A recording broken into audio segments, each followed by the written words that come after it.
as well. So welcome to the African History Network show. It is Wednesday, July 14th, 2021, and we are live. Calling numbers 313-778-7600. 313-778-7600 is the call-in number if you have a question or comment. Now, you know, we've been talking about what's going on with the For the People Act and the push to get the Voting Rights Act passed in the U.S. Senate to shut down the voter suppression laws that are being pushed in 48 state legislatures.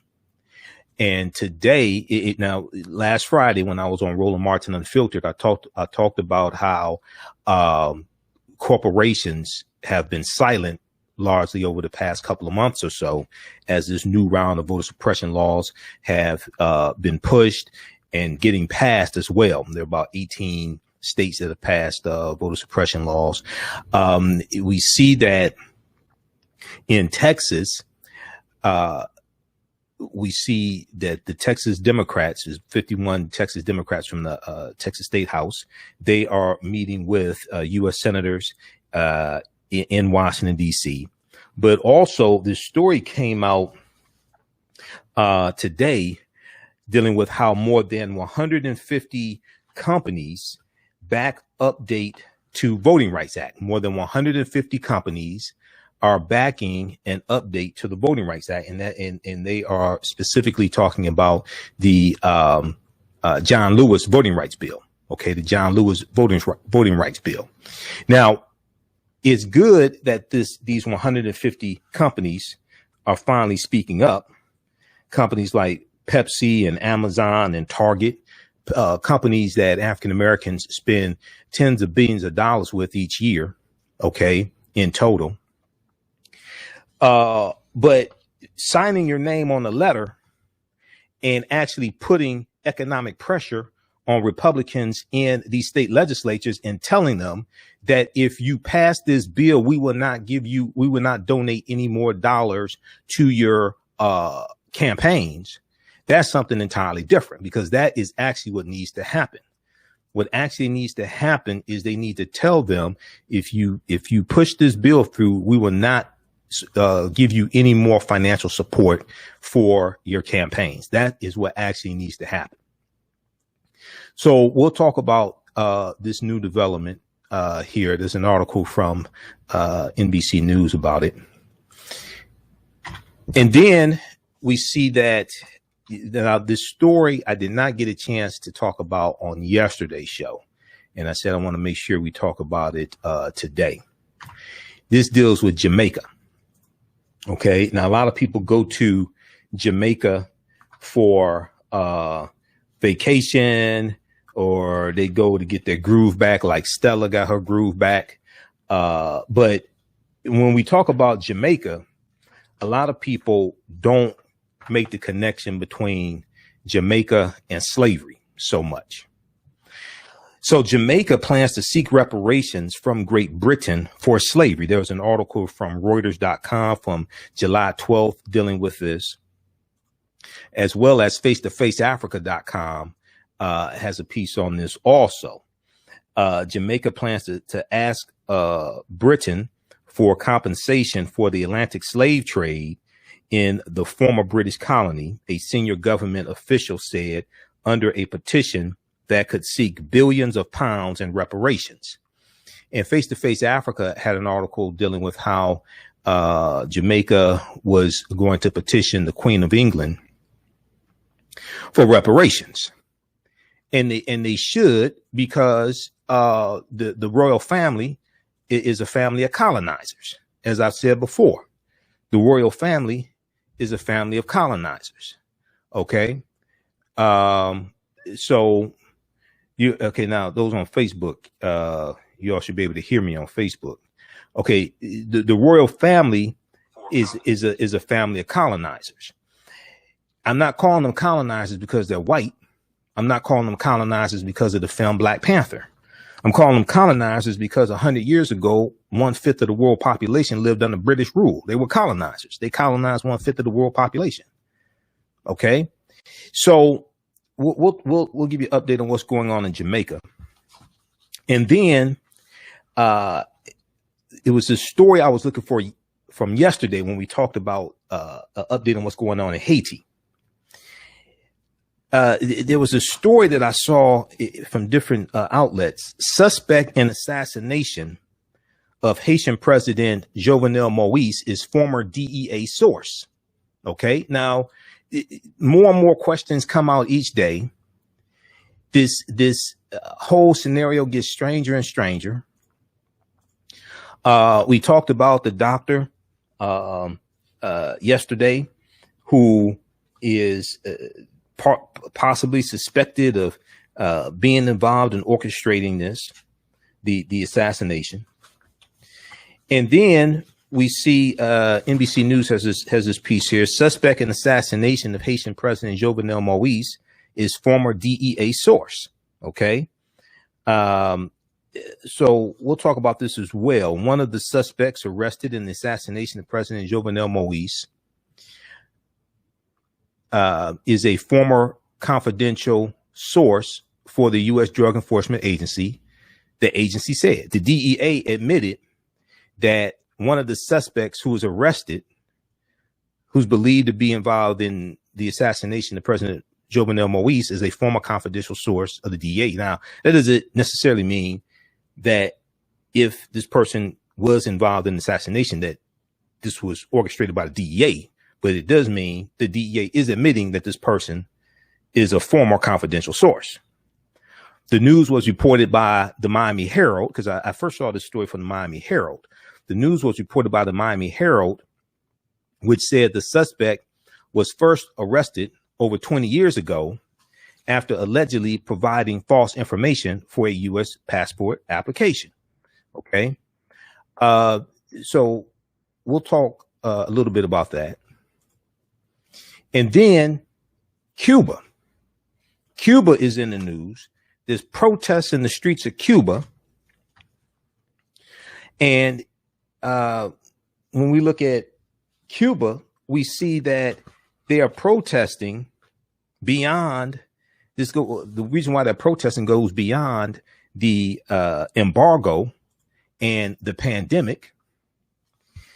There was a piece I was looking at. Now, there's so much been going on. We haven't had a chance to talk really about Cuba and what's been going on in Cuba. But Cuba has been promising economic reforms for years that have not materialized.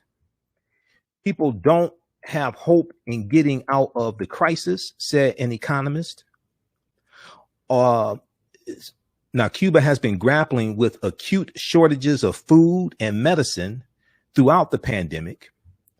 People make lines for blocks to buy whatever they can find at stores. Inflation and blackouts during the tropical summer heat have aggravated the situation. Now, this is what's going on in Cuba. Now, I want people to pay close attention to this. I just talked about Haiti, Jamaica, and Cuba. I just talked about Haiti, Jamaica, and Cuba. What do Haiti, Jamaica, and Cuba all have in common? Well, these are all countries that have African people in them. That's true, but that's not the main thing. The main thing that all three countries have in common is that all three countries were conquered by Christopher Columbus and the Spanish and colonized. And slavery was orchestrated in these three colonies by the Spanish first, and then it's going to be the British, and it's going to be the French. We know 1492, Columbus, on his first voyage, Columbus conquers the island of Hispaniola. And then the French are going to take the western portion of Hispaniola, call that Saint Dominique, and then that's going to become Haiti. That's where the Haitian Revolution is taking place. We know that Jamaica was conquered in about 1494 by Columbus, and then also Cuba as well. This is on Columbus's 4 voyages. All right. These are going to be colonized first by the Spanish. The British are going to take over Jamaica. All right, and colonize it also. So what we're looking at in the news right now are the repercussions of what happened 500 years ago. What we're looking at in the news right now are the repercussions of what happened 500 years ago. And this was also after the Moors lost control of their last stronghold in Spain, which was Granada, January 2nd, 1492. All this history is connected. All this history is connected. Okay, so we'll talk some about that and connect all those three countries together: Haiti, Jamaica, and Cuba. And they're all dealing with turmoil today, largely Cuba and Haiti more so than Jamaica dealing with turmoil. But Jamaica, 600,000 Africans were taken out of Africa into Jamaica and enslaved. And Jamaica is seeking reparations from Great Britain in 2015 when then Prime Minister David Cameron was preparing for a visit to Jamaica. The Jamaicans were demanding an official apology for reparations, and they were demanding reparations. Okay. David Cameron, who was the prime minister at the time of Great Britain, he said that he wasn't going to, he said Great Britain was not going to apologize for reparations. I mean, he said Great Britain was not going to apologize for slavery. And then he said that Jamaica should move on. Okay, this is let me pull this article. I know we're coming up here on the break. I want to show you how colonizers treat African people. I'm not calling them colonizers because they're white. I'm calling them colonizers because they colonize 1/5 of the world population. This is from theguardian.com. Now, this is a UK publication. This is from 2015. Okay, this is what they said. Let me show you this article here. Jamaica should move on. Jamaica should, quote, move on from painful legacy of slavery, end quote, says Cameron. David Cameron, who this white man they show you right here in the picture, he was the prime minister of Britain at the time. The Jamaicans were demanding an official apology for reparations for being colonized by the British. And David Cameron has called for Jamaica at the time and the UK to move on, quote unquote, move on from the deep wounds caused by slavery, but ducked official calls for Britain to apologize for its role in slavery and for reparations. Speaking to the Caribbean country's parliament, the prime minister at the time, David Cameron, in 2015, struck a defiant note as he spoke of his pride that Britain had played a part in abolishing the abhorrent slave trade. But you were largely responsible for expanding the slave trade. And not only that, Cameron, when you all abolished the slave trade, you paid reparations to 46,000 British slave owners, but you didn't pay reparations to the Africans that you enslaved. Now, you don't want to apologize for the slave trade, and you don't want to pay reparations. You say it's time to move on. It's easy to move on when you have something to move with. The Jamaicans want what you stole from them. We'll deal with this on the other side of the break. You're watching and listening to the African History Network, though, right here on 910 AM Superstation Future Radio. I'm Michael Imhotep. We'll be back in a few minutes. Black on Purpose Television Network. Yes, Black on Purpose Television Network. All black, all positive, all the time. The largest black-owned streaming television network in the world. Bringing our people together worldwide. Controlling our messages, our stories, our way. Black TV the way it should be. Black music, black history, and more. 30 plus channels, thousands of shows. Black on Purpose Television Network. Subscribe now. Hi, I'm Joel Wilson, President and CEO of JCW Computer Consulting LLC a technology implementation firm with over 20 years of satisfying customers. We offer a full spectrum of industry top-tier branded services. We are an authorized partner or reseller for Lenovo, Zoom, T-Mobile, Microsoft 365 and Surface tablets, Google Workspace, Acer, Asus, Samsung, PCmatic security software, and many more. Our online store features laptops, Chromebooks, computers, printers, accessories, and software. Businesses, take advantage of our free 1-hour Zoom tech consultation and know we offer top nationwide high-speed internet service providers, voice over IP, and cellular phone services. Home users, don't miss our current in-stock Chromebook inventory. Please visit us at jcwcc.com or call 215-879-6701. That was the wrong one. Detroit's only African-American talk radio. Welcome back to the African History Network show right here on 910 a.m. the Superstation, the Future Radio. I'm your host, Brother Michael Imhotep. It is Wednesday, July 14th, 2021, and we are live. Calling numbers 313-778-7600.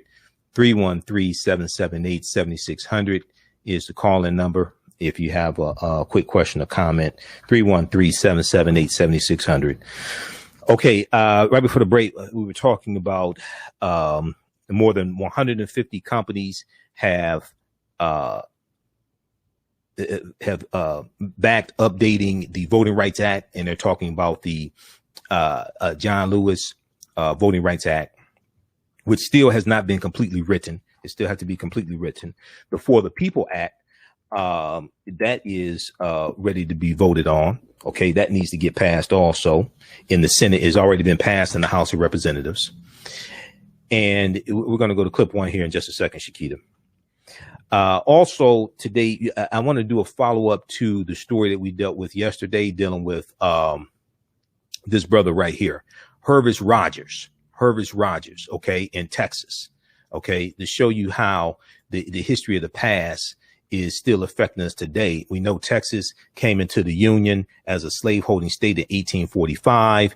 We know that the year after that, you had the Mexican-American War of 1846 to 1848. Then in 1848, with the Treaty of Guadalupe Hidalgo, California, Arizona, New Mexico, Colorado, Utah, and Nevada become part of the Union. The U.S. gets all that land from Mexico for about $15 million. Mexico loses 1/3 of their land.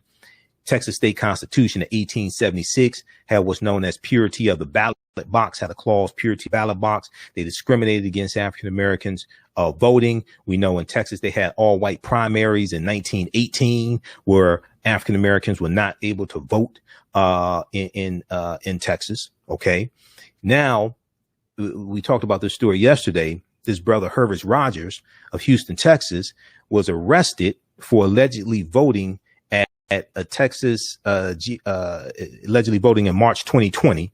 He's a former felon. He was released from prison in 2004. He's been on probation since 2004.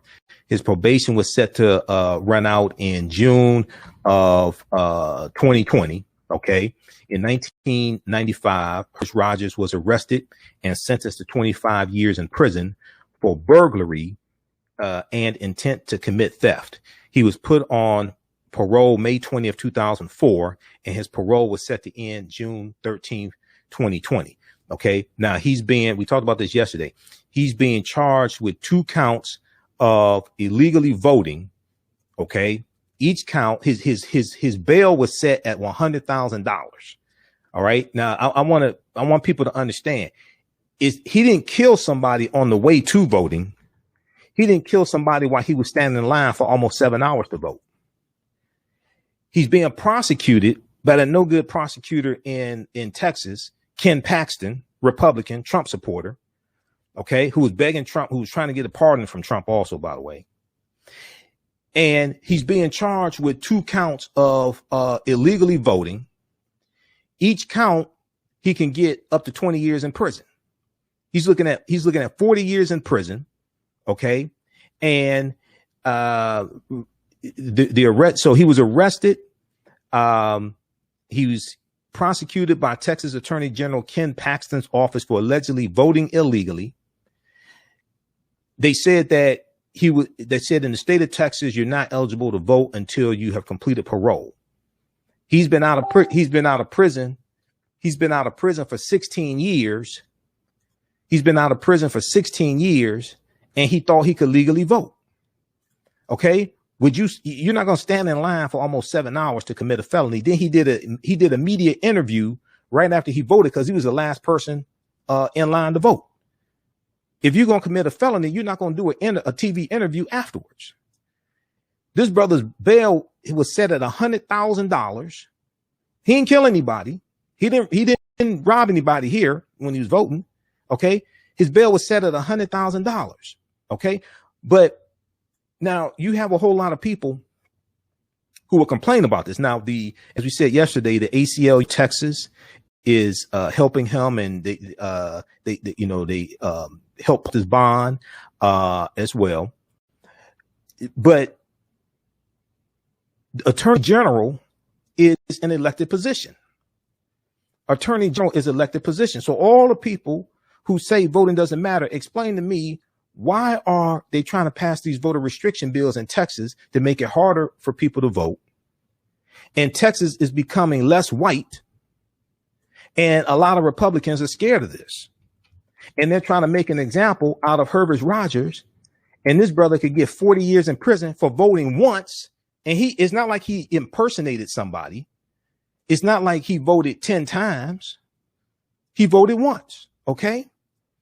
Well, I heard the news yesterday and did not get a chance to talk about it on the show, but Attorney S. Lee Merritt is running for Attorney General. He announced it yesterday, Tuesday, July 13th. He's running for Attorney General, and he's running against the no good Attorney General of the state of Texas, Ken Paxton. See, this is an example of how elections have consequences. This is why they're trying to suppress the vote in Texas and these other states. Everything they do to us, they use the law to do it. Everything they do to us, they use the law to do it. Then when we catch them breaking the law, they go get an attorney of the law to then debate breaking the law in what's called the court of law. Everything they do to us, they use the law to do it. So we have to understand the law better than they understand the law. So we understand how to defend against this and don't get caught in the booby traps and the pitfalls, and we can disarm them of that weapon and use it against them, beat the hell out of them with it. Figuratively, not literally, because we're nonviolent people. Civil rights attorney Lee Merritt, a Democrat, launches campaign against Republican Attorney General Kenton and it's Ken Paxton's office that's prosecuting Herbert Rogers for voting one time under his name after he's been out of prison for 16 years and charges and set this brother's bail at $100,000, and he's looking at 40 years in prison. This is why you have to vote these jackasses out of office. Because if you don't, they're going to continue to treat us the way they treat us. Elections have consequences and repercussions, and we don't have to tolerate this. What you do for yourself, what you do to yourself, and what you allow other people to do to you and get away with is based upon what you think about yourself. What you think about yourself is based upon what you have been taught about yourself. What you've been taught about yourself is based upon everything you've read, heard, and seen about yourself. This is why I don't call out people the N-word. This is why I don't call out women B's and H's and things like this, because when you use those negative pejorative terms for our people, they sink in subconsciously and you start acting according to the programming. They sink in subconsciously and you start acting accordingly to the programming. We'll talk about this also. Now on the African History Network show, we talk about educating, empowering, and inspiring people of African descent throughout the diaspora and around the world, because right now it's corrects wrong behavior. What you do for yourself, what you do to yourself, and what you allow other people to do to you and get away with is based upon what you think about yourself. We deal with a number of different topics here. We deal with current events in history and politics, education, economic empowerment, entrepreneurship, relationships, love, sex, health issues, and much, much more. Sign up for our email newsletter. Text the word Kemet, K-E-M-E-T, to 22828. To sign up for our email newsletter, text the word Kemet, K-E-M-E-T, to 22828. To sign up for our email newsletter, also visit our website, AfricanHistoryNetwork.com. If you like this type of information, You can support the African History Network. We definitely need your support. All this stuff don't happen on its own. Believe me. $ the AHN show through Cash App. $ the AHN show through Cash App. Also through PayPal, paypal.me/the AHN show. PayPal.me/the AHN show. Okay. And we also have the information at our website, AfricanHistoryNetwork.com. Okay. And we'll post this here as well. All right. I want to go to clip number 1, Shakita. This is dealing with more than 150 companies back update to Voting Rights Act. Let's go to this clip from NBC News. More major businesses like Pepsi, Macy's, IKEA, and Nestle USA signed on to a letter supporting the John Lewis Voting Rights Advancement Act. More than 100. Go ahead. Please, go ahead. To pass the John Lewis Voting Rights Advancement Act. Do you get the sense that the corporate pressure might have an effect in Texas, or is that really not something lawmakers there are paying attention to? Right. My colleague Jane Tim really reported that story out very well. But here's the thing about that. A few months ago, when the regular session was going on, companies here in Texas specifically signed on to a similar letter, putting pressure saying that they did not want to see more restrictive voting provisions and rules being put into place. And here we are, several weeks after that has happened, and this fight is still ongoing at the Texas legislature. That did not seem to have an impact here. We will see if some of these larger national, international companies can have an impact here, but Republicans seem pretty set on moving forward with this and getting through the governor's agenda, which of course includes these new, more restrictive voting bills. Ellison. Okay, Priscilla Thompson, thank you so much. Okay, that's Priscilla Thompson reporting for NBC News. So if we look at this article here quickly from NBC News, more than 150 companies back update to Voting Rights Act. Major businesses like Pepsi, Macy's, IKEA, and Nestle signed on to a letter supporting the John Lewis Voting Rights Advancement Act. Okay, now they should be signing on to support the For the People Act, because that's a broader, the For the People Act does more, and the John Lewis bill has not been finished. They haven't finished writing the John Lewis bill. They finished writing the For the People Act, and the For the People Act has also passed the House of Representatives already.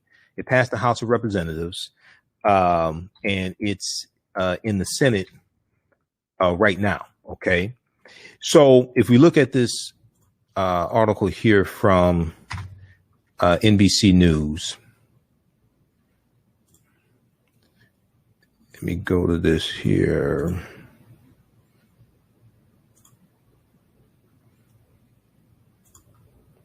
All right, hold on just a second.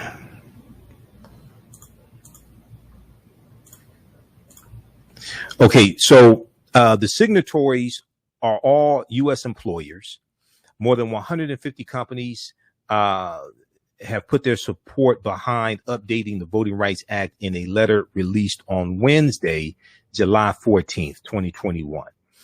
The signatories are all U.S. employers. They urge Congress to enact the John Lewis Voting Rights Advancement Act, legislation that will restore a key provision of the 1965 Voting Rights Act that was stripped out by the Supreme Court in the 2013 Supreme Court case known as Shelby County versus Holder. And that struck down Section 5 of the Voting Rights Act, that weakened Section 5, which dealt with the oversight. And what the oversight dealt with was any state that, or any municipality that wanted to change locations of polling locations. They wanted to change how many weekends you could do souls to the poll voting. If you wanted to change the times that the polls are open or anything like this, they had to get approval from a federal judge. That was the federal oversight. And that had to do, that specifically dealt with, states and territory cities that had a history of putting obstacles in the way of African Americans, especially African Americans voting. That's part of the 1965 Voting Rights Act. Okay. When that was struck down, that U.S. Supreme Court case, Shelby County versus Holder 2013, within 24 hours, states started passing election bills. Within 24 hours of that ruling, states started passing voter restriction bills. In the 2016 presidential election, there were 868 fewer polling places. Okay, 868 fewer polling places in the 2016 presidential election because of that U.S. Supreme Court case of Shelby County versus Holder that many people still don't understand today, and the significance of that Supreme Court case. All right. And these are Republicans trying to take us back to 1898, Williams versus Mississippi U.S. Supreme Court case of 1898, where the poll taxes and the literacy tests that were passed in the Mississippi State Constitution in 1890, that was challenged in this U.S. Supreme Court case in 1898, Williams versus Mississippi, and the U.S. Supreme Court ruled that it was not unconstitutional to have poll taxes and literacy tests, and they were targeting African Americans. Then you're going to have the grandfather clause 1898, meaning that if your grandfather couldn't vote because he was a slave, then therefore you can't vote.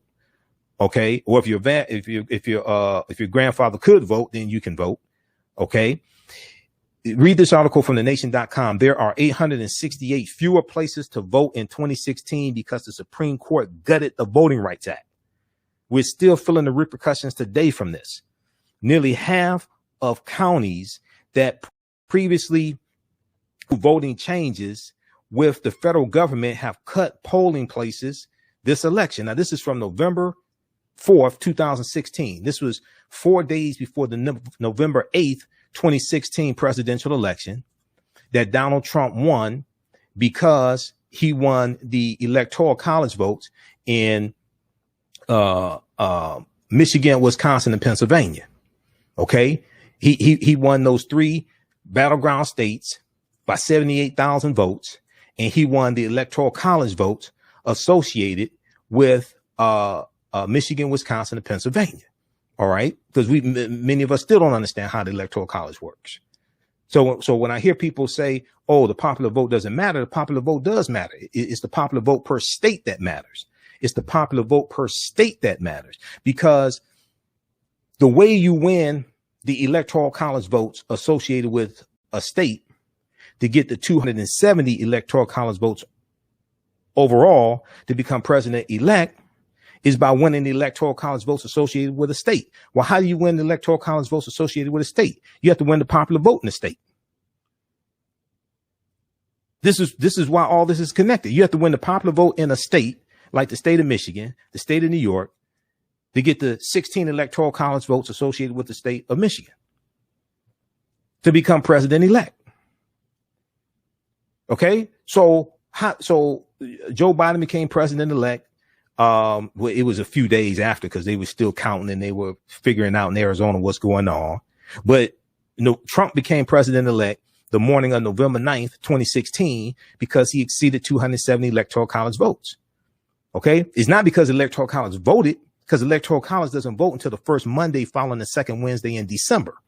That fell on December 19th in 2016. That's when the electoral college actually votes and actually votes. Okay. But he became president-elect because he exceeded 270 electoral college votes. He got 306, which is the same number that Joe Biden ended up with, 306. Okay. So we have to understand how all this works. So when I hear people say, "Oh, the popular vote doesn't matter," it does matter. That's why Republicans work so hard to suppress the popular vote. But it's the popular vote per state that matters, not the national popular vote.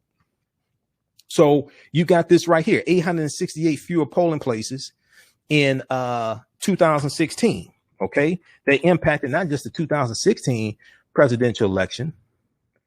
Okay. But it also impacted the midterm elections in 2018. So then we look at today, there are approximately, I think it's about 1,600 fewer polling places. Where is that article here? Let me find this one here.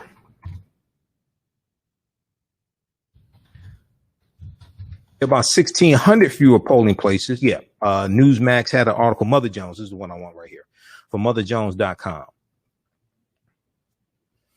Now this is from September 10th, 2019, September 10th, 2019, this article right here. Let's look at this. This is why you see what's going on in these 48 state legislatures and Republicans trying to pass 381 voter restriction bills. More than 1,600 polling places have closed since the Supreme Court gutted the Voting Rights Act. More than 1,600 polling places across the country have closed since the Supreme Court gutted the Voting Rights Act. Now, this is from September 10th, 2019. November of 2016, it was 868 fewer polling places. It almost doubled 3 years later. See, we don't understand that we don't understand. In 2013, the Supreme Court gutted a core provision of the Voting Rights Act, the requirement for certain states with a history of voter discrimination to, quote, pre-clear changes in their election laws with the federal.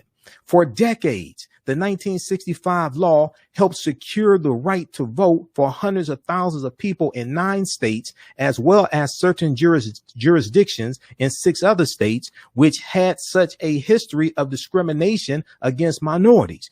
But the 5-4 decision in the U.S. Supreme Court case of Shelby County versus Holder, and Shelby County is in Alabama. Alabama was ground zero.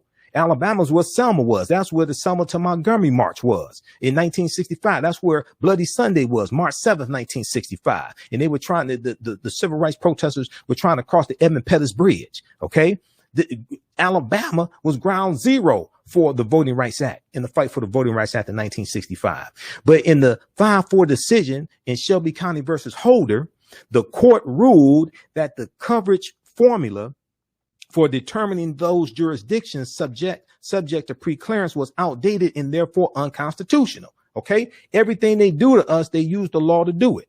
Then when we catch them breaking the law, they go get an attorney of the law to debate about breaking the law in what's known as the court of law. So we have to understand a little better than they do to understand how to maneuver through it, not get caught up in it, and disarm them with this weapon and beat the hell out of them with it. Figuratively, not literally, because we're nonviolent people. More than 1,600 polling places have closed since the Supreme Court, the Voting Rights Act. Okay, read this from motherjones.com, September 10th, 2019. Now, let's go to which clip is this? I want to go to let's go back to this. Yeah, we're gonna go to clip 2 in just a second. Shakita. All right. I want to go back to this piece here from NBC News dealing with the 150 corporations.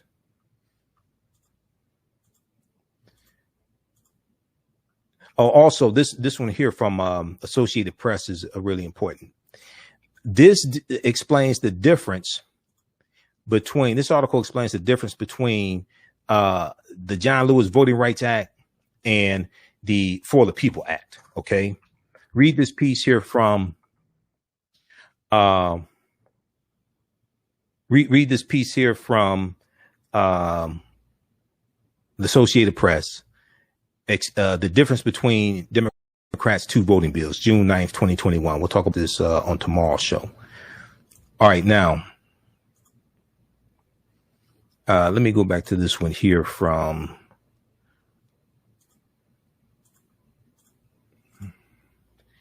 NBC News. Okay, so the letter that these 150 plus corporations signed, the letter made no mention of Republicans' efforts to tighten voting rules across the country after the traitor-in-chief Donald Trump's election loss, focusing instead on deep inequities exposed by the 2020 contest and quote, how our elections are run, end quote. The letter obtained by NBC News said, despite decades of progress, impediments to exercising the right to vote persist in many states.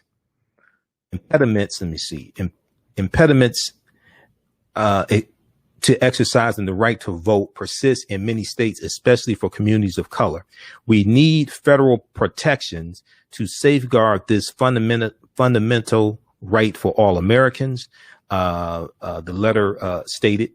Now, the legislation was named in honor of Representative John Lewis of Georgia, longtime civil rights activist and former Democrat and leader of the civil rights movement who died last year, 2020. It was passed by the House last Congress, but that bill and the For the People Act, a more sweeping Democratic-led voting measure, faced long odds in the Senate. Okay, now it has to be the Senate version. They're working on the Senate version now. Okay.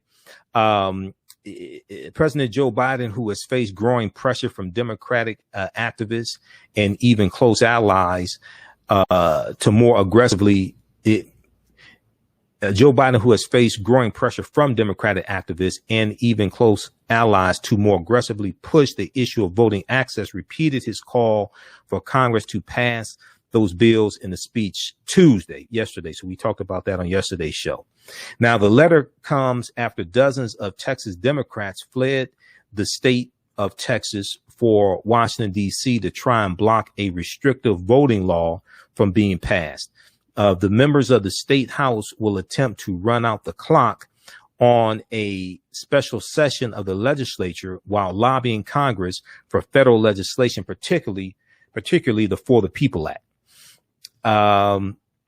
Several signatories, including Pepsi, Macy's, IKEA, and Nestle, appear to be taking a stand on voting access and federal voting legislation for the first time, while other signatories such as Amazon, Patagonia, Cisco, and Target have spoken out against voting restrictions.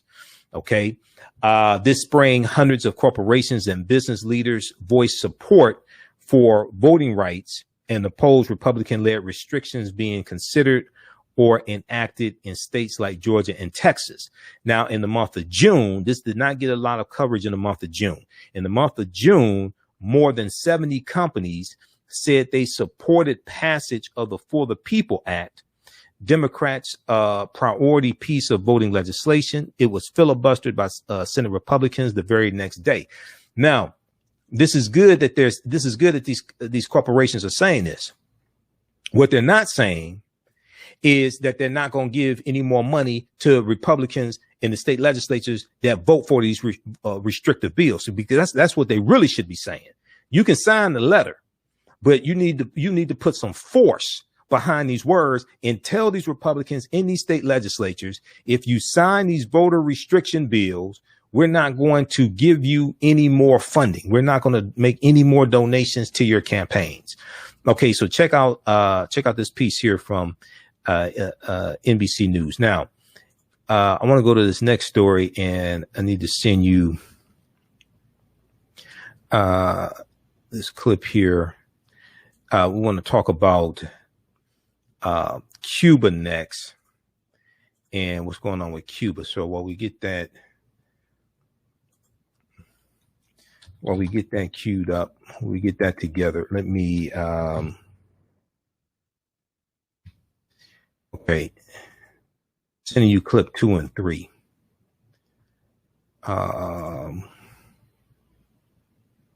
Okay. I just sent that to you. All right. So let's talk about, what's going on, in Cuba. So we see these different islands, these different island countries in the news.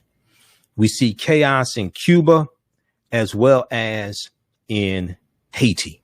All right. And people are asking, what's going on? What's going on? Like Marvin Gaye said, what's going on?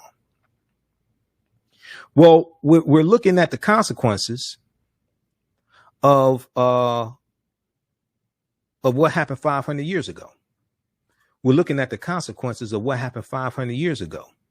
If we look at this piece here from NBC News, this is why has Cuba exploded in protests? Okay, we're going to go to clip 2 as soon as you get it queued up. Why has Cuba exploded in protests? It goes beyond the U.S. embargo and the pandemic. Analysis Cuba has been promising economic reforms for years that have not materialized. Okay. People don't have hope in getting out of the crisis, said an economist. Now this is from July 13th, 2021, updated July 14th, 2021. Although Cuba has been grappling with acute shortages of food and medicine throughout the pandemic. People make lines for blocks to buy whatever they can find at stores. Inflation and blackouts during the tropical summer heat have aggravated the situation. Cuba's government blames the economic crisis squarely on the decades-old U.S. trade embargo on Cuba, which was tightened by the Trump administration, as well as on the fallout from the COVID-19 pandemic.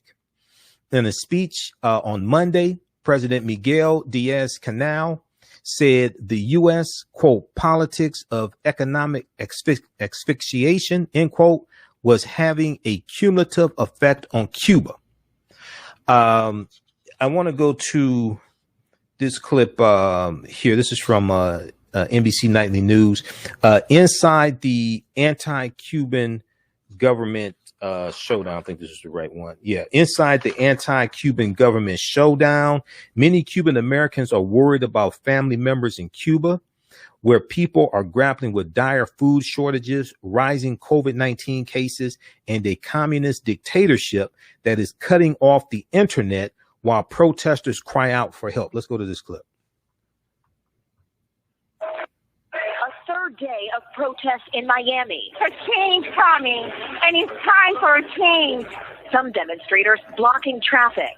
Many Cuban Americans worried about family back home. This is now a life or death situation. Where Cubans on the island are grappling with dire food shortages, rising COVID cases, and a communist dictatorship that's cutting off the internet while protesters cry out for help. They are starving. Literally, there are food shortages, there are medical shortages, and the Cuban people need help. What's it going to take? If it doesn't happen now, when is it going to happen? Their outrage and desperation captured by a viral hit song called Patria y Vida, meaning home and life, a spin on the communist-era slogan Patria o Muerte, meaning homeland or death. Cuban musician Jovenel Moïse, who fled Cuba 25 years ago, is one of its creators. Cambiamos ese Patria o Muerte. You changed that slogan. Sí. Cambiamos la muerte por la vida. You changed death for life. Yeah, of course. Yeah, we need life. We need life. Yeah. And the most important thing. He says they are fighting because their family on the island cannot. Just today, activist Dina Stars was arrested by Cuban authorities while expressing her views to a Spanish news channel. Romero was on the show when it happened live. You thought that could have been my daughter. Nadie sabe dónde está. No one knows where she is. The Biden administration is not intervening, but issued a statement in support of the Cuban people. This, as Cuba's president blames protests on the U.S. government and its embargo. But Romero says this movement is for Cubans and by Cubans. There's nothing more beautiful than freedom. And this, he says, is just the beginning. They need the freedom. They deserve it. It's been long enough. It's enough. It's enough already. Morgan Radford, NBC News, Miami. Okay. Check out this article also from face2faceafrica.com. How this hip hop song by Afro-Cubans inspired rare protests in Cuba. This is what they were just talking about in this clip. It's this hip hop song that has inspired, this Cuban hip hop song that has inspired these protests. This is from July 14th, 2021. All right. Hey, if you like this type of information, you can support the African History Network, $ the AHN Show through Cash App, $ the AHN Show through Cash App. Also through PayPal, paypal.me/the AHN Show. Those watching on Facebook and YouTube, keep watching on the African History Network. We're going to keep broadcasting for a few more minutes. We'll talk to you tomorrow. Right now, it's correct your own behavior. Wakanda forever. We'll talk to you tomorrow. Peace. All right, stand by, everybody. Stand by. We'll be here for a few more minutes. How's everybody doing? Share this broadcasting on social media platforms. Invite your friends to tune in. Also, click on the like button, the heart, whatever. Click on the thumbs up button if you like this type of information as well. This will help it perform better in the algorithms. All right. So we talked about Cuba. So we have Jamaica, we have Haiti, we have Cuba in the news. Okay. And let me put this up here just a second. All right. Now, who still needs to register also for the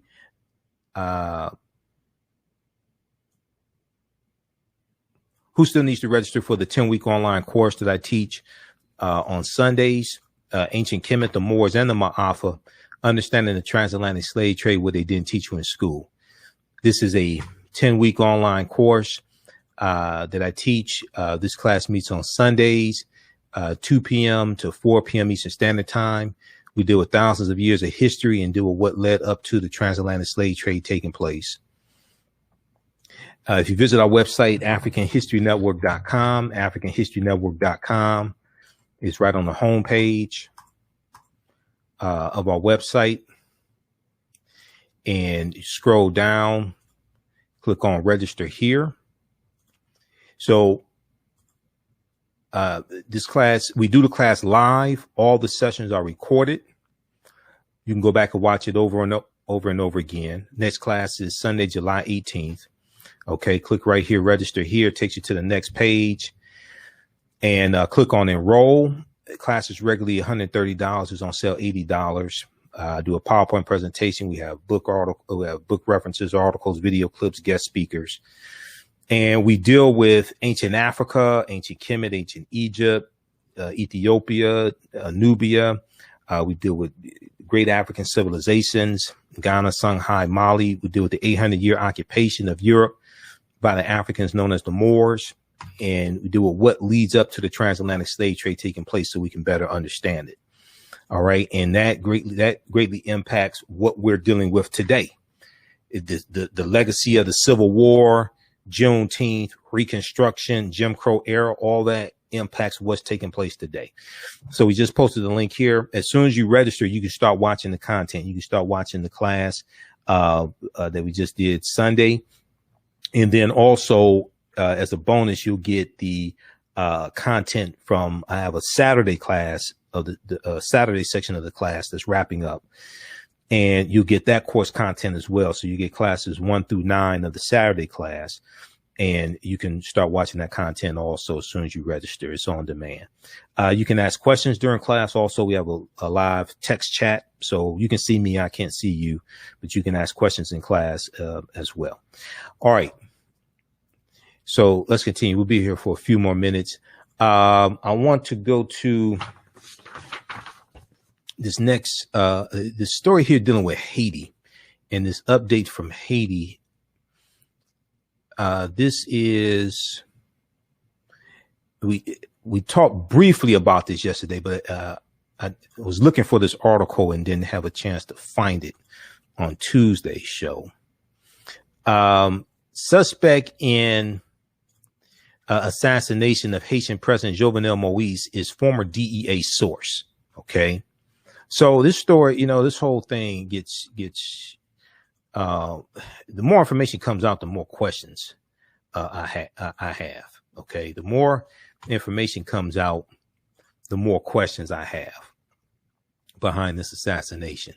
So one of the suspects arrested in the assassination of Haitian President Jovenel Moïse is a former confidential source for the DEA, Drug Enforcement Administration, the agency said. Now, the news was reported by the Miami Herald. That's where I first saw this story, which said the suspect was first arrested over 20 years ago after allegedly providing false information for a U.S. passport.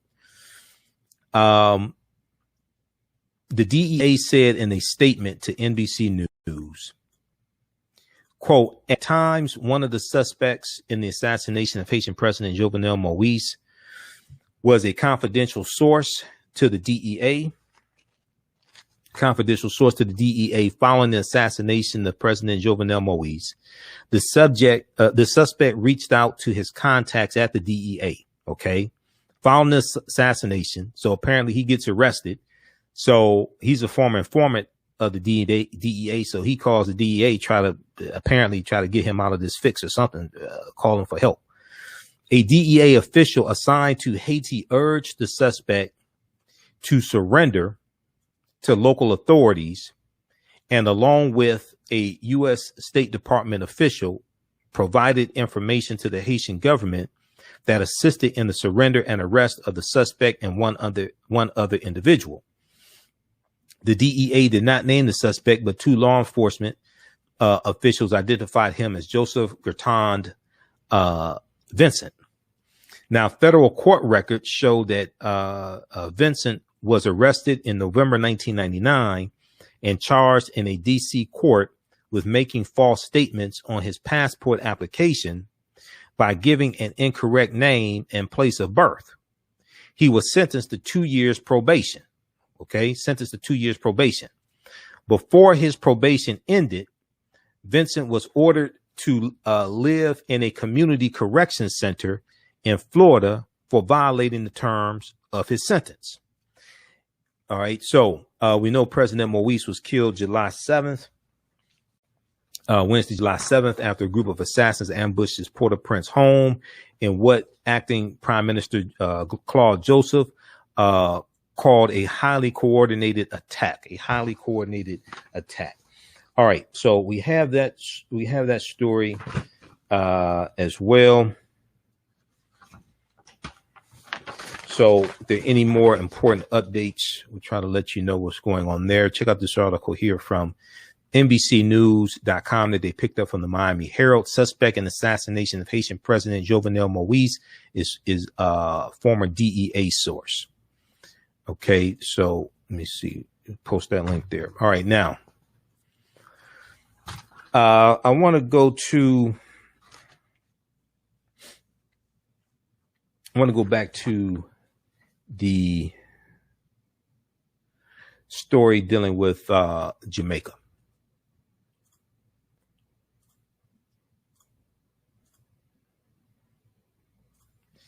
And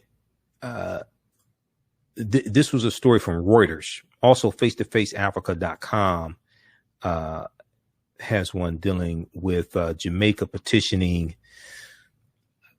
Britain for reparations. Okay. And if we look here at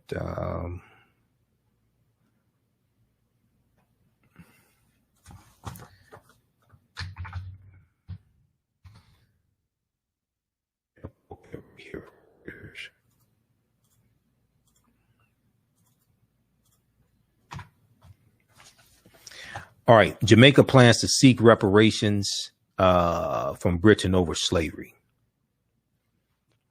Now, this picture right here, you look at this article from Reuters.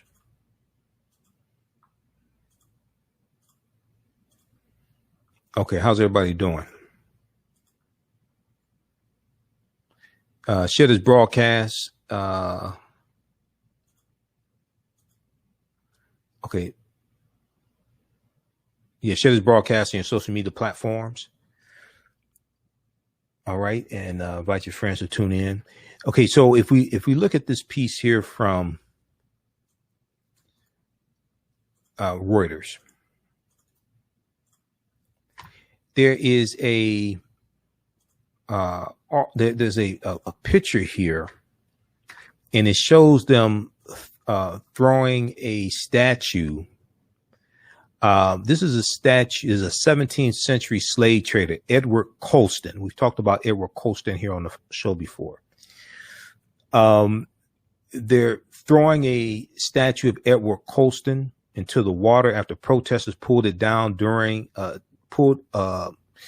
after protesters pulled it down and pushed it into docks during a protest against racial inequality in the aftermath of the death of George Floyd. This is in Bristol, Britain, June 7th, 2020. This is in Bristol, Britain. We know the protests surrounding the killing of George Floyd went international. And in that international protest, they tore down this statue of the 17th century slave trader, Edward Colston, and threw it into the water. Now, Jamaica plans to ask Britain for compensation for the transatlantic slave trade in the former British colony. A senior government official said under a petition that could seek billions of pounds in reparations. Okay, under a petition that could seek billions of pounds in reparations. Now, Jamaica was center of the slave trade with the Spanish, then the British. So Jamaica becomes, and this is something that we deal with in the online course that I teach. We deal with Christopher Columbus, where Columbus went on his 4 voyages, the devastation, etc. Columbus conquers Jamaica in 1494. Then it's going to become British territory, a British colony. So the British, with the Spanish and the British, forcibly transported Africans to work on plantations of sugarcane, bananas, and other crops that created fortunes for many of their owners. Now, Olivia Grange is Minister of Sports, Youth, and Culture for Jamaica, and she told Reuters in an interview, she said, We are hoping for reparatory justice in all means, in all forms that one would expect if they are to really ensure that we get justice from injustices to repair the damages that our ancestors experienced,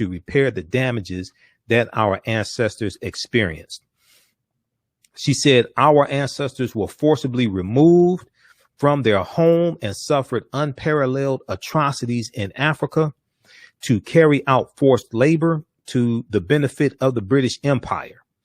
Redress is well overdue.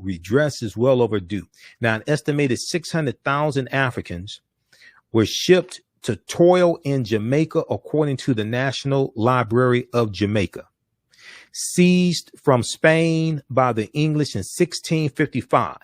The English, as we talked about before, and as I teach in my classes, these European nations that previously were small kingdoms before they became countries, and then before that they were groups of barbarians: the Anglos, the Saxons, the Jutes, the Alans, the Picts, the Lombards, the Franks, the Vandals, the Visigoths. These were groups of Germanic people, also known as barbarians.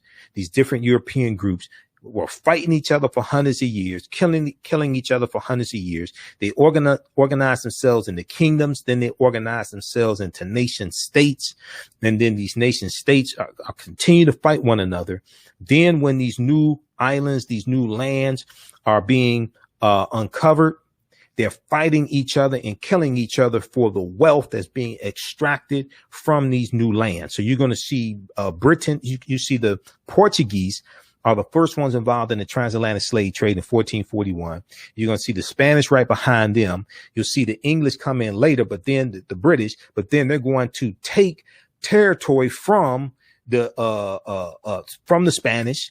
We see this with Jamaica, and these European nations are fighting one another, killing one another. They have been doing this for hundreds of years, and it's going to continue as they start conquering other people's lands, these non-white people, as they start conquering non-white people's lands and colonizing parts of Africa, India, all of this. We're going to see them continue to fight one another over the wealth that they are plundering.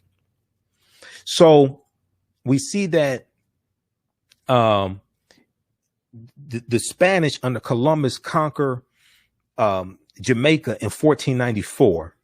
Then the English are going to take Jamaica away from the Spanish in 1655. Okay. And Jamaica becomes a British colony until Jamaica became independent in 1962. The West Indian country of almost 3 million people is part of the Commonwealth, and the British monarch remains head of state. Now, the British prohibited the trade of African slaves in its empire in 1807, but did not formally abolish the practice of slavery until 1834. To compensate slave owners, the British government took out a $20 million pound loan, a very large sum at the time, and only finished paying off the ensuing interest payments in 2015. Okay. The British government paid the slave owners when the slaves were freed, when the slaves in the British territories were freed in 1834. 1807, Britain outlaws the international transatlantic slave trade, which meant they outlawed bringing Africans into British territories to enslave them. The U.S. does the same thing in 1808. The U.S. outlaws the international transatlantic slave trade in 1808. Okay.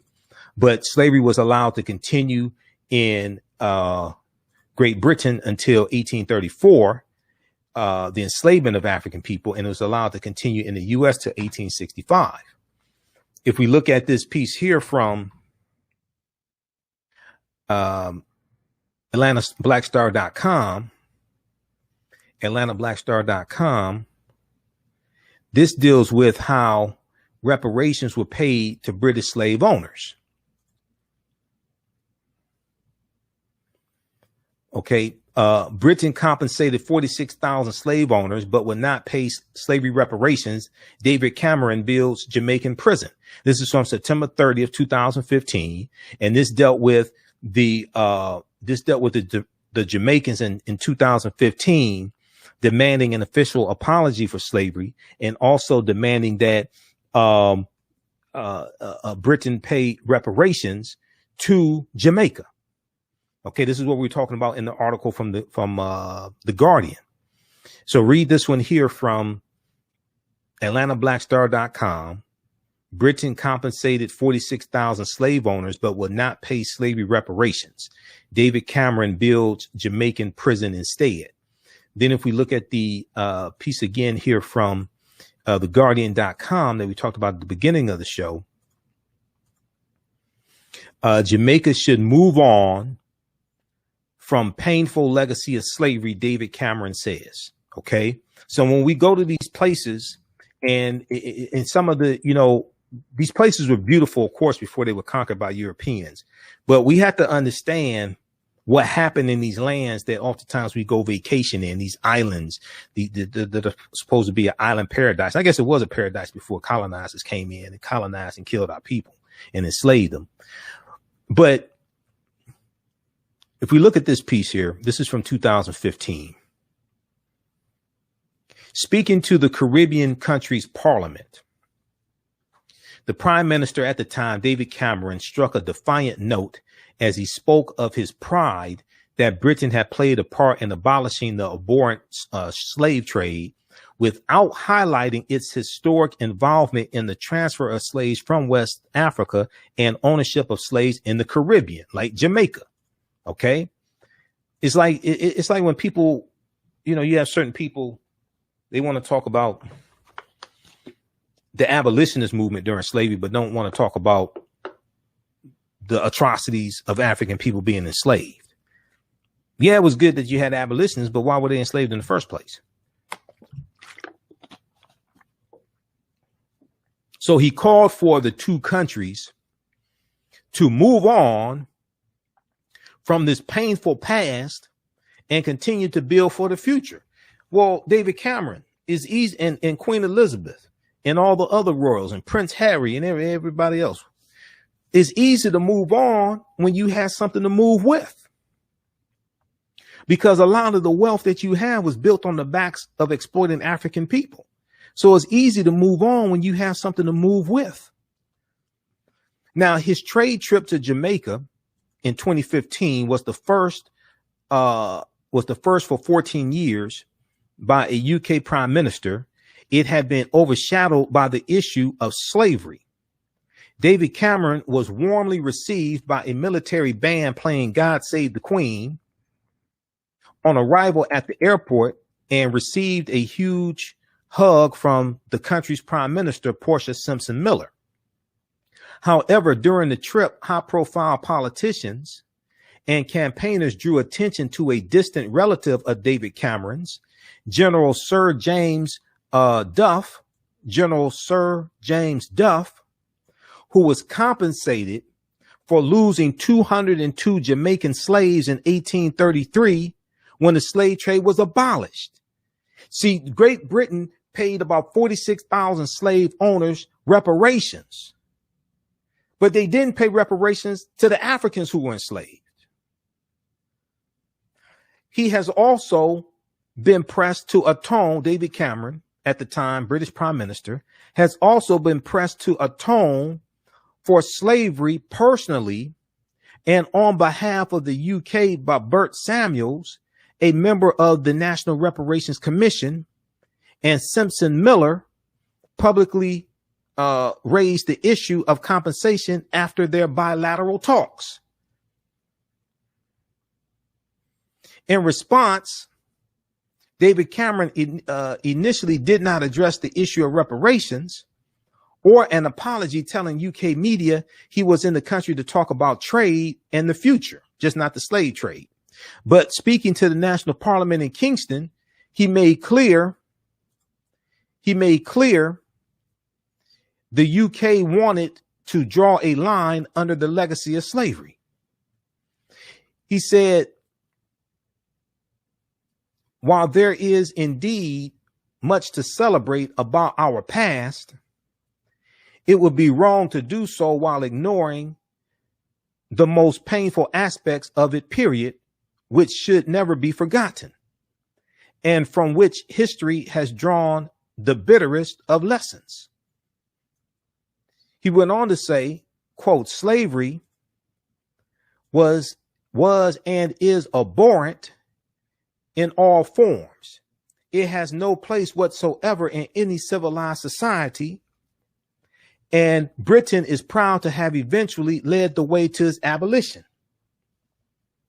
Quote, that the Caribbean has emerged from the long shadow it cast is a testament to the resilience and spirit of its people. But what about repairing the damage that you people did? I acknowledge that these wounds run very deep indeed. But I do hope that as friends, we have gone through so much together since those darkest of times, we can move on from this painful legacy and continue to build for the future. Well, hold on. Wait a second, friend. Wait, hold on. Wait, hold on. See, it's easy to move on when you have something to move with. With friends like these, who needs enemies? If Jamaica is a friend of Britain, then why won't Britain take care of its friend economically?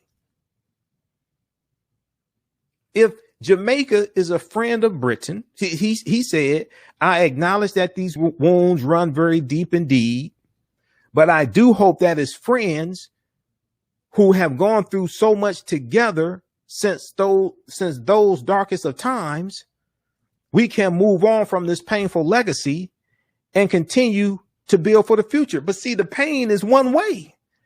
The pain is being inflicted from the British onto Jamaica.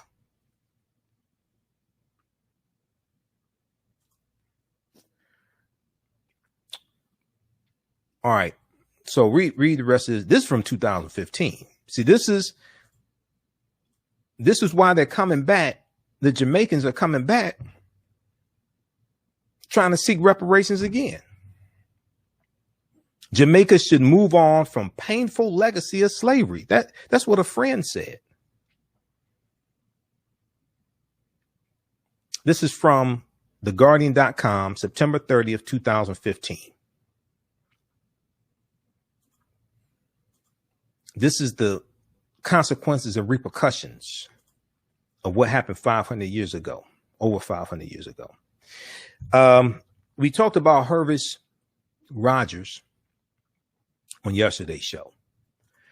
African-American man, ex-offender, returning citizen, in Houston, Texas, released from prison 2004.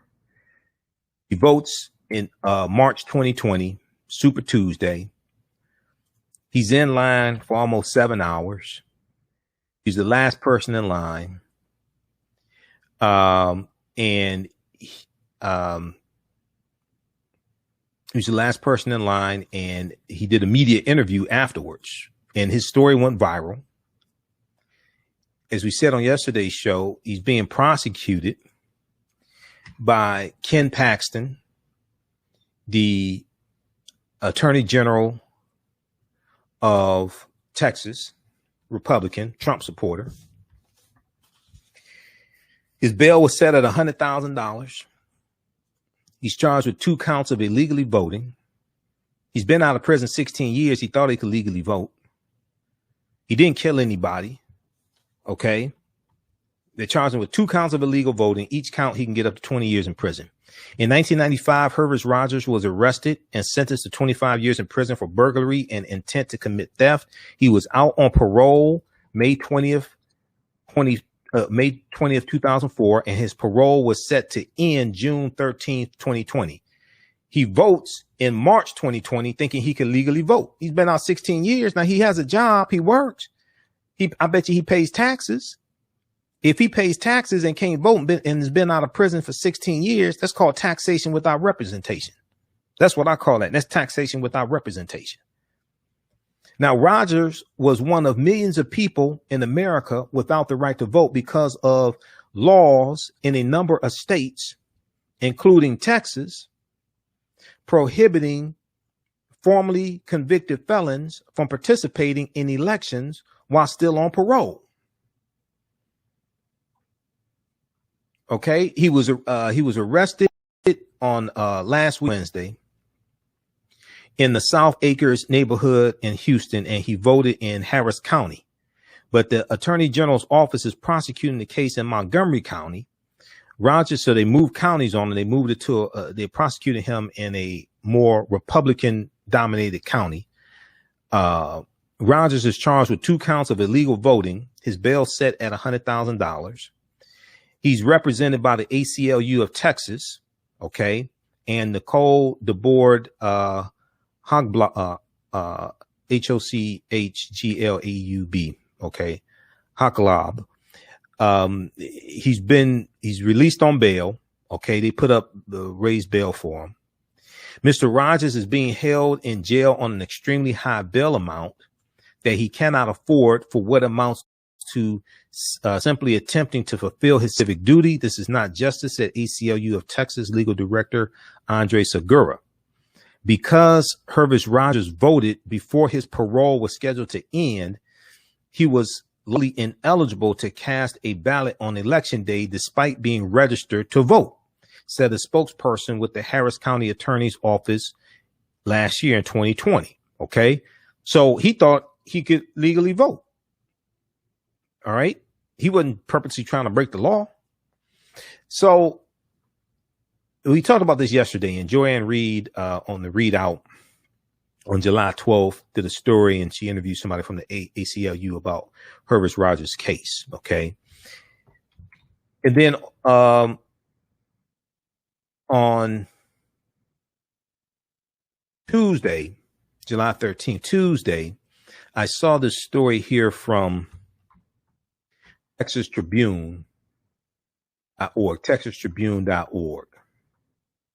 Civil rights attorney Lee Merritt is running for Attorney General of the state of Texas against Republican Attorney General Ken Paxton, who is prosecuting Herbert Rogers for voting illegally, trying to get his brother 40 years in prison. Lee Merritt, the nationally known civil rights attorney, is officially running for Texas Attorney General. Now, this article came out July 13th, Tuesday, July 13th, 2021. Lee Merritt launched his campaign Tuesday morning with an emphasis on the voting rights battle, that prompted state House Democrats to flee the state of Texas on Monday. Now, Texas Republicans have launched an all-out assault on voting rights and civil liberties, Lee Merritt said in a statement, adding that incumbent Attorney General Ken Paxton and other GOP leaders are blatantly attempting to turn back progress in the Lone Star State using the familiar tactics of voter suppression, divisive rhetoric, and corporate money. Voter suppression, divisive rhetoric, and corporate money.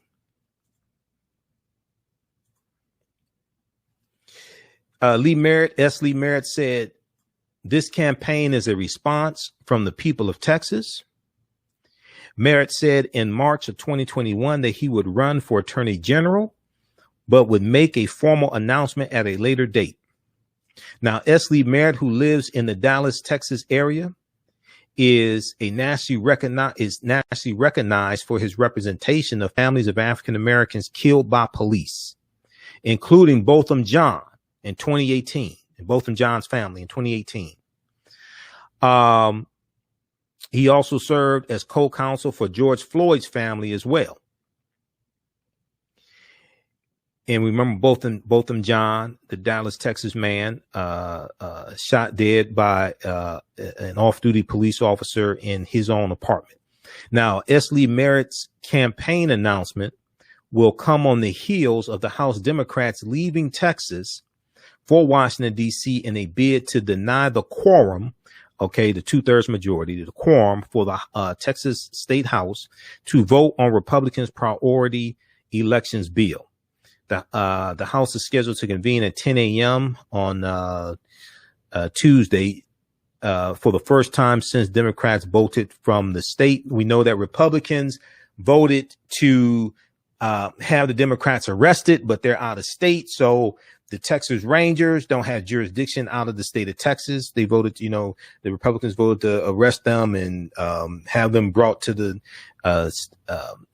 Texas State House of Representatives for the vote. So this is getting deeper and deeper each day. Okay. In addition to voting rights, S. Lee Merritt's campaign said it would focus on fixing Texas' failing power grid, reining in soaring property taxes, ending mass incarceration, and challenging gubernatorial overreach. Now, S. Lee Merritt joins Joe Jarosky, a Galveston, Texas lawyer and former mayor of the city of Galveston, Texas, in the Democratic primary against Republican Attorney General Ken Paxton. The incumbent has his own competitive primary featuring challenges from Land Commissioner George P. Bush and Eva Guzman, a former justice on the Texas Supreme Court. Okay, we have to defeat Ken Paxton, and Lee Merritt is a brilliant brother, brilliant attorney. We have to get Ken Paxton out of office in the state of Texas. All right, so read this article here. Civil rights attorney Lee Merritt, a Democrat, launches campaign against Republican Attorney General Ken Paxton.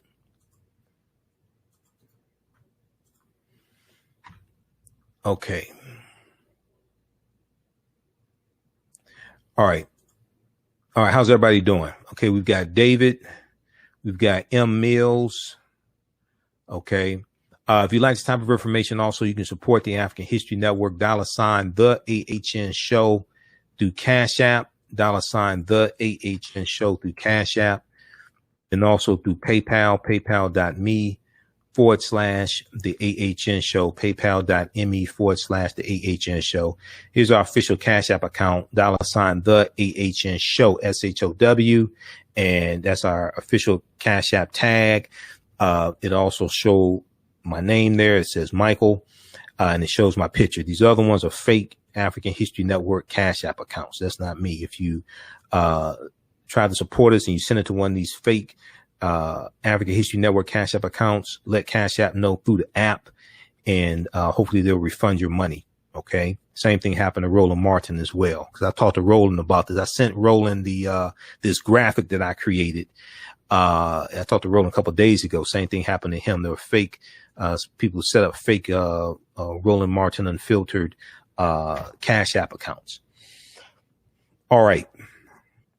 I want to go to this, last update here. This is dealing with the 51 Democrats in the Texas House of Representatives.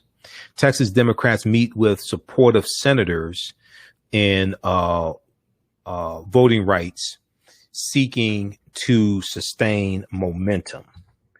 And there's a piece here from the New York Times, but I also want to go to this interview from this is from MSNBC. There's an interview on, I forgot which show it was. It's Texas State Representative Crockett. All right. Let me see here. Just let me pull this up. And there was a article from the New York Times. I was looking at the updates, the political updates they had.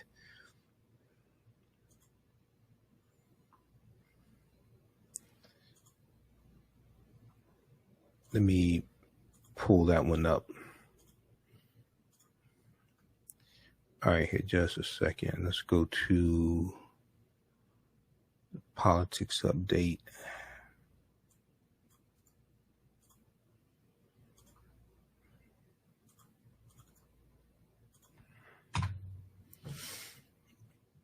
Okay, Texas Democrats meet with supportive senators on voting rights, seeking to sustain momentum. This is from July 14th, 2021.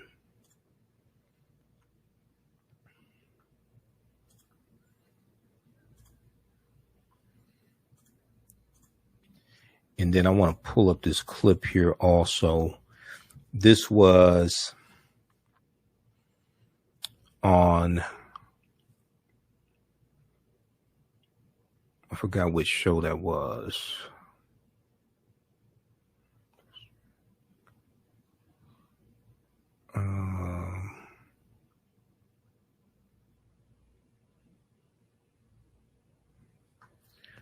All right, hold on. Let me see. Where is that clip?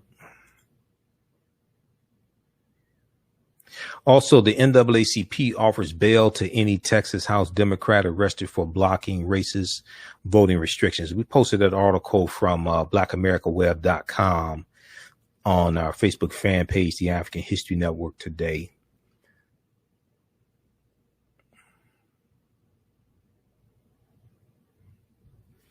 All right, hold on. Let me pull up this clip here also.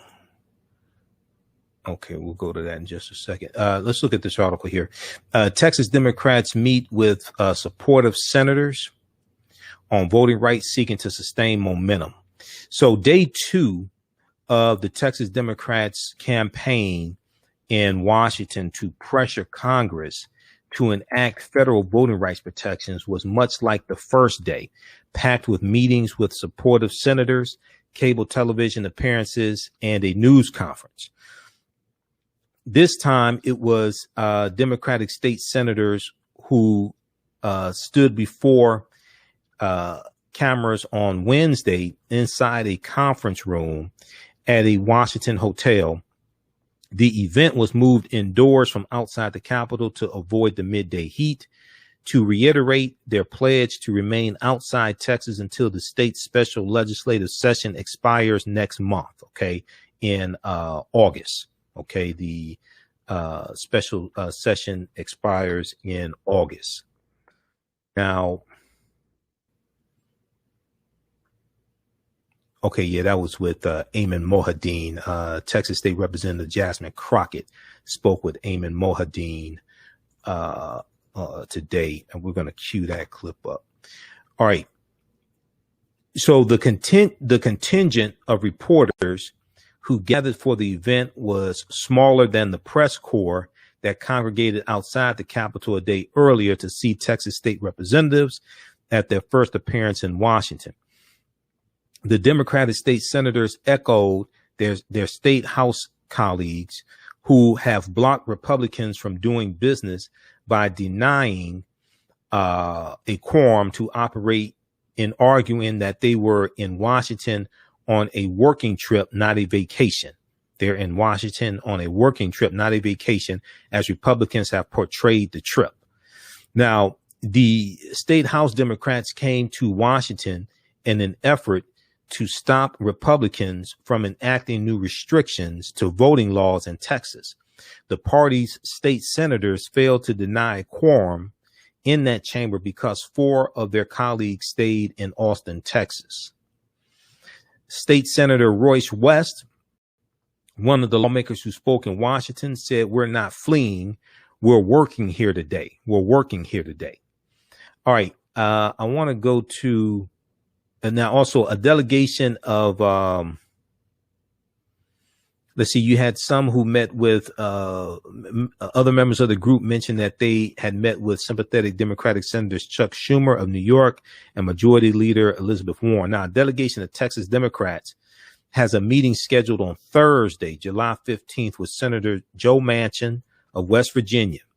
The first session they will have with a senator who has not already committed to passing Democrats' major federal voting rights bills with a simple majority rather than requiring a 60 vote threshold. One of the bills, the For the People Act, would create sweeping new federal protections for voting, with a narrower bill, the John Lewis Voting Rights Act, will restore key parts of the 1965 Voting Rights Act that was struck down by the U.S. Supreme Court case of Shelby County versus Holder in 2013. Okay, read this piece here for the New York Times. Texas Democrats meet with supportive senators on voting rights, seeking to sustain momentum.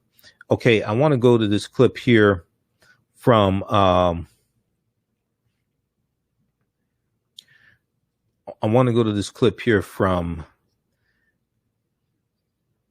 MSNBC. Okay, we'll let this queue up here. So the talk now is about a carve out. We talked about this briefly on yesterday's show. A carve out to the filibuster. And this is something that James Clyburn is pushing for. Okay, let's go to this clip here. Just a second. Ms. Crockett, get your thoughts on a few things. First of all, what happened in your meeting with the vice president? How have your meetings on Capitol Hill gone so far? And do you feel like the trip has been a success for what you set out to accomplish? Yeah, first of all, thank you so much for having me. It was good to see Priscilla. She was there when I loaded that flight to get out of Austin. But, you know, our conversation with the VP was one of inspiration. So I want to be clear. We are very confident that we are on the right side of history in this particular matter and standing for voting rights. The VP was very encouraging. She said that this was as American pie, what we were doing, defending democracy. And sadly enough, we have seen over and over in this country that every single time a certain group of people, typically people of color, start to get involved and engaged, those in power get nervous and they want to try to restrict their accessibility to the ballot box. So that's where we were with the vice president. As far as have we been successful? I really would not measure our success just this early on. Are we getting in? Are we having conversations? Do those conversations seem to be fruitful so far? They absolutely do. But my goal isn't necessarily just to talk the talk, but it's to walk the walk. It's the exact same reason that we walked ourselves all the way to D.C. We need this reform. If they would pass a bill next week, I promise you, we'll come home and let them pass their intentionally discriminatory bill. And guess what? We'll finally have federal oversight. Texas does not know how to police itself, and that's the problem. The problem is that we don't have lawmakers that actually want to do what's right for the people. They say they love the Constitution, but they only love the Constitution if they're talking about the Second Amendment. They ignore every other amendment, especially the 15th Amendment that gave Black folk the right to vote. Madam Representative, let me play for you what the senior senator from your state of Texas had to say earlier today. Listen to this. I don't see that playing particularly well at the state level, where these folks are going to have to run for election in 2022. And I don't think this has a good look to it. Running away from your work is not exactly a Texas virtue. I want to give you a chance to respond to that criticism. How do you respond to it? And more specifically, the specific charge that you are running away from your work and that you should return and negotiate a compromise. Yeah, it's interesting that they now want to talk about negotiating. We've tried to negotiate. This isn't the first time we had a voting bill in Texas. We have been fighting with them. We have been trying to talk with them. We have been trying to reason with them.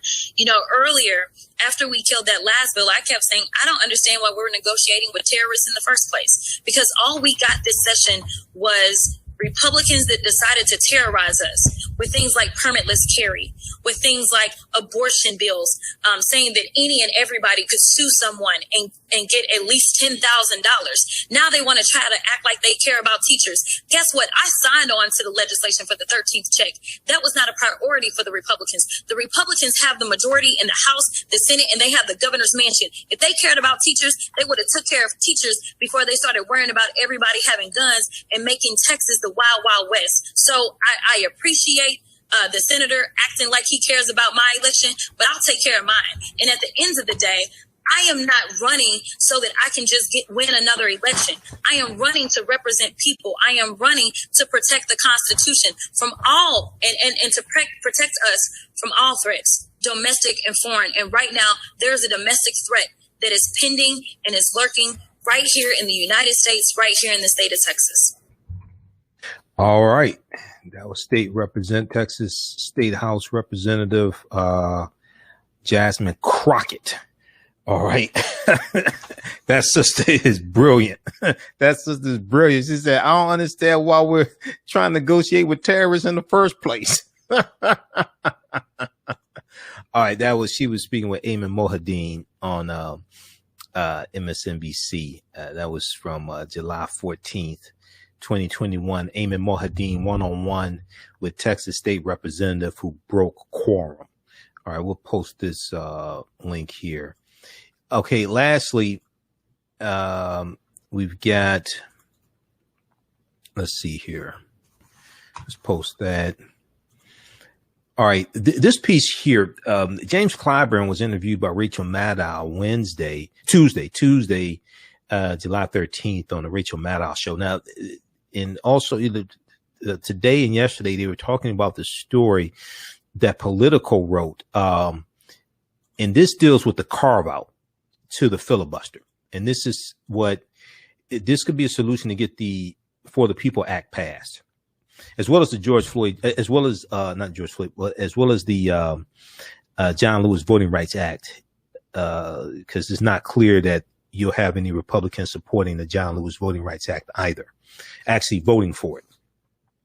Top Biden ally pleads with him to scrap filibuster for election reform.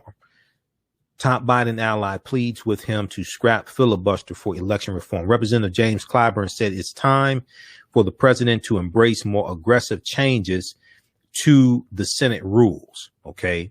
Now, Biden does not have a vote in the Senate. He does not control the Senate. He can pressure senators to vote to change the rule, but he doesn't have a vote in the Senate. He's not in the Senate. Okay. This is from July 10th, 2021. After months of setbacks and gridlock on voting rights, one of President Joe Biden's top allies in Congress is calling for him to support amending the Senate filibuster. House Majority Whip James Clyburn, Democrat of South Carolina, told Politico Biden, quote, should endorse the idea of creating a carve out to the legislative filibuster in the Senate for legislation that applies to the Constitution. In effect, the reform would make it possible for Democrats to pass their sweeping elections reform bill and another bill reauthorizing key sections of the 1965 Voting Rights Act with just Democratic support. That would be the John Lewis Act. Okay. So it's a sentiment. Congressman Clyburn says he's shared with White House counselor Steve Ricchetti and Office of Public Engagement Director Cedric Richmond, former representative from Louisiana. He said, quote, "I've even told that to Vice President Kamala Harris," Clyburn said. Now, Biden could, quote, pick up the phone and tell Senator Joe Manchin, quote, "Hey, do a carve out," end quote, Clyburn said, referring to Senator Joe Manchin of West Virginia, who has resisted filibuster reform. Clyburn said, "I don't care whether he does it in a microphone or on the telephone. Just do it." And that's the same thing I said. Now, I guarantee you, they're negotiating. I guarantee you there's pressure being put on Manchin and Kristen Sinema behind the scenes. Everything that takes place is not in front of the cameras. Okay? I guarantee you that. But this carve out will be a solution to get around the filibuster and get these bills passed. Now, Clyburn's comments on the latest attempt by senior Democrats to find a way around the Republican opposition to their election reform legislation. Biden himself is set to embark on a more aggressive campaign to try and move public opinion beyond those bills. Okay. We know he spoke in Philadelphia on Tuesday. We know he's going to continue to talk about the need to get the For the People Act passed, as well as the John Lewis Act as well. Okay.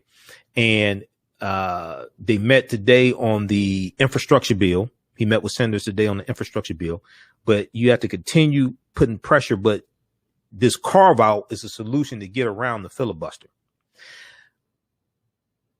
Okay. But the president's ability to directly combat restrictive voting laws being considered or passed by Republican-led states across the country is limited. His party runs an evenly split 50-50 Senate and enjoys a slim House majority. It's only about 6 or 7. They only have about, I think, a 6 or 7 seat majority in the House. And it's 50-50 in the Senate. You need 60 votes to get most bills passed in the Senate, unless you can get it passed through the budget reconciliation process, which you need 51 votes. It could be 50 votes plus Kamala Harris as a tiebreaker. Or if you could do a workaround, do a carve out to work around the filibuster, then you just need a simple majority, 51 votes. So 50 votes plus the tiebreaker, Vice President Kamala Harris. Other than that, you need 10 Republicans to vote for any bill if you need 60 votes. So President Joe Biden himself has so far expressed little desire to change the legislative filibuster to the degree likely needed to pass more of his agenda. Adding to the hurdles are recent Supreme Court rulings that weaken the Justice Department's ability to sue states for election laws deemed racially discriminatory. Okay.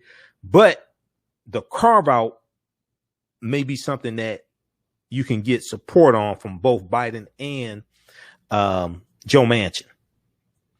All right. Because that's the way to get these bills passed. We have to get these bills passed by any means necessary. Read this article from Politico.com. Top Biden ally pleads with him to scrap filibuster for election reform.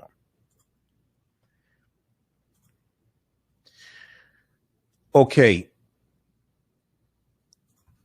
So be sure to register for the 10-week online course that I teach on Sundays. This class just started up. It meets Sundays, 2 p.m. to 4 p.m. Eastern Standard Time.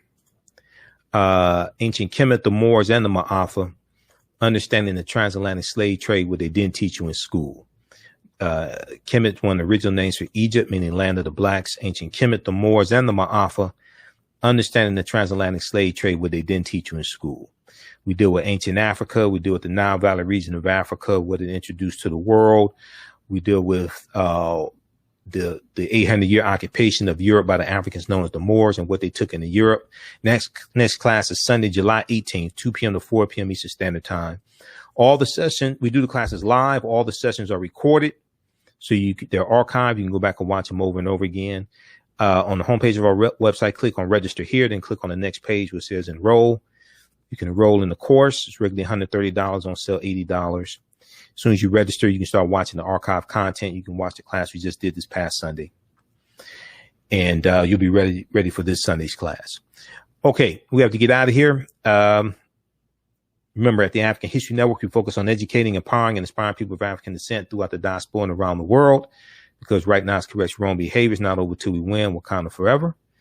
And we'll talk to you tomorrow. Peace. On Purpose Television Network. Yes, Black on Purpose Television Network. All black, all positive, all the time. The largest black-owned streaming television network in the world. Bringing our people together worldwide. Controlling our messages, our story, our way. Black TV the way it should be. Black music, Black history, and more. 30+ channels, thousands of shows. Black on Purpose Television Network. Subscribe now. Gain knowledge in minutes from insightful summaries of progressive and socially conscious books. Blacklisted gives you access to curated content that'll satisfy your curiosity to learn and understand different perspectives. Empower yourself through inspirational and actionable ideas. It's easy to read or listen to on the go. Blacklisted. Empower yourself. Start your free trial today. For 25 years, the Black History 101 Mobile Museum has carried on the rich legacy of the Black Museum movement in America by showcasing original artifacts of the Black experience at colleges, universities, K-12 schools, corporations, libraries, conferences, and cultural events, making it the most traversed Black History mobile exhibit in American history. Dr. Khalid El-Hakim is the founder of the Black History 101 Mobile Museum, and he is a highly sought-after public speaker on topics of Black history, social studies, education, museum studies, hip-hop, and race relations. Dr. Khalid was named among the change makers for NBC Universal's Erase the Hate campaign and listed as one of the 100 men of distinction for Black enterprise. He recently founded the Michigan Hip Hop Archive on the campus of Western Michigan University. The Black History 101 Mobile Museum is currently scheduling in-person and virtual exhibits nationwide. For more information, please contact Dr. Khalid El-Hakim directly at 313-645-4197, 313-645-4197, or visit their website at blackhistorymobilemuseum.com. That's blackhistorymobilemuseum.com. You can also email him at bhistory101@yahoo.com, bhistory101@yahoo.com. We all know the cannabis industry is headed toward an uprise in the past decade. What happens when there is a brand that brings this uprise in a blow? The cannabis industry welcomes her uprise. Hustle her hemp. Delivering excellence with pride is her watchword, and how you choose to embrace it makes it a priority. From cultivating rich cannabis into exquisite and tastefully finished CBD products to delivery, Hustle Her Hemp leaves no stone unturned. Hustle Her Hemp's mission is to empower women of color by building business and creating legacies, uniting beauty, health, and business. We are a pure definition of how we want the CBD industry to become in the future. While we are redefining innovation, we bring the same energy to improving the quality of life. Hustle Her Hemp is the new uprise.